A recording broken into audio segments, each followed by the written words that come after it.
Welcome back to another installment of Work Smarter, Not Harder. So I have to get ready to film a bunch of social media content, but as we're doing that, we're gonna talk today, and I'm gonna give you all a little bit of tough love. Let's first secure our microphone. Great.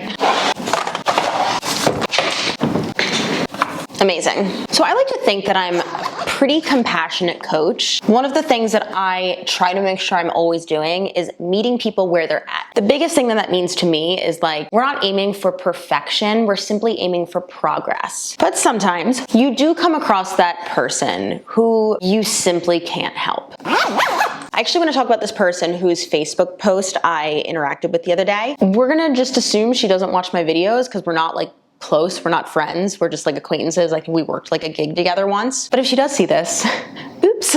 Anyway, this person was asking for a recommendation on supplements. She was like, I already take this, X, Y, and Z, but do you guys have any recommendations that you really like? So I commented on it, and I was just like, hey, if you are looking to add supplementation into your diet, I would recommend going to see your doctor, getting your blood drawn, see what your levels are of different things, and then take whatever you're deficient in. So she goes on to say, well, I think that I'm deficient in iron, but taking an iron supplement makes me nauseous. So I responded again, great, if you know from your doctor that you're deficient in iron, but you can't take supplement because it makes you nauseous, I would recommend trying to get it in through your diet. And then she comes right back and it's like, well, I work 12 to 14 hours on set every single day and I can't get iron in my diet. Does anyone have any other recommendations? And I'm just like,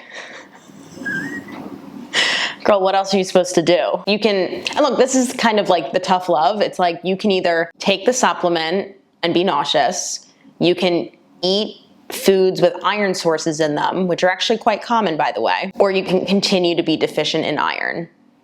That's it. You have three doors, pick one. Also, I'd like to point out that she never actually said her doctor said she's deficient in iron. She just thinks that she is. So I think this is an example of someone who's particularly difficult and just I don't think they were looking for the answer I was giving them. I think they just wanted, I don't know, to be heard, or they wanted something else, whatever. She actually ended up deleting the post.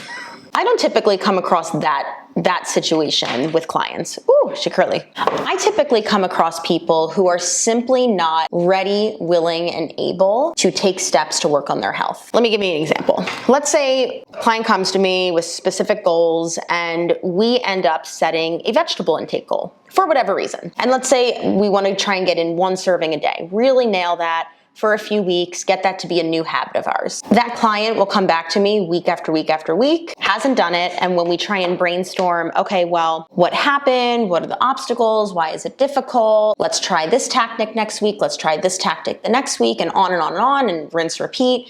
And week after week, they just keep coming back and they just keep saying, I know what I'm supposed to do. I know there's all these options. I'm just not doing it. And this is sometimes where I just have to give the tough love.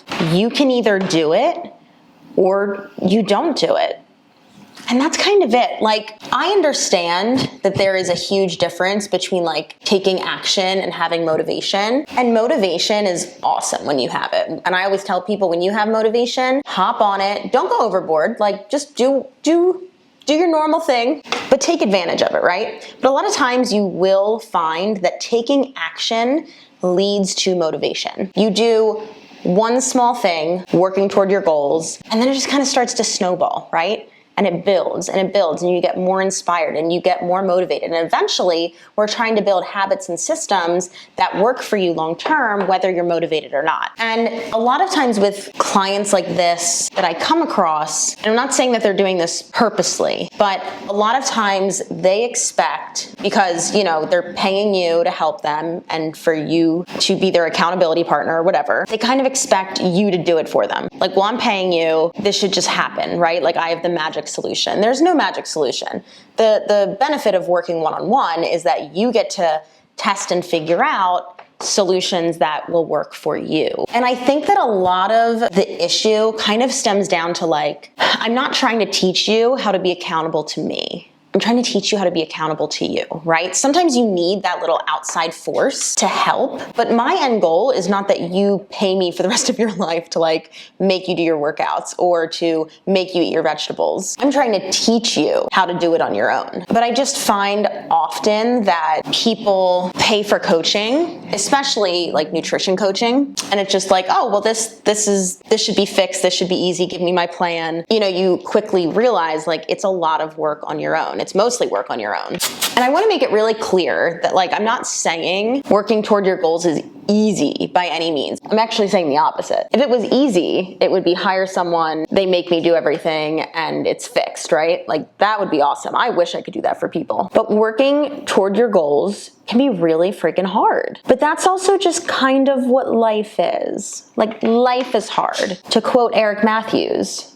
get a helmet. So I think the moral of the video is you can work with all the coaches, you can spend all the money, you can buy all the programs in the world. But if you do not take action, it's never gonna happen. You know, going back to that idea of being ready, willing, and able, I think that what I see most of the time happening is that people are not willing. People are not willing to make that change because it is hard. Whatever that change is. Like, again, I'm not saying it's easy. I'm not blaming anybody, but I think a lot of times people don't understand why change isn't happening or why they're not meeting their goals. And sometimes it comes down to actually being willing to make a change. So those are my thoughts as we're getting ready.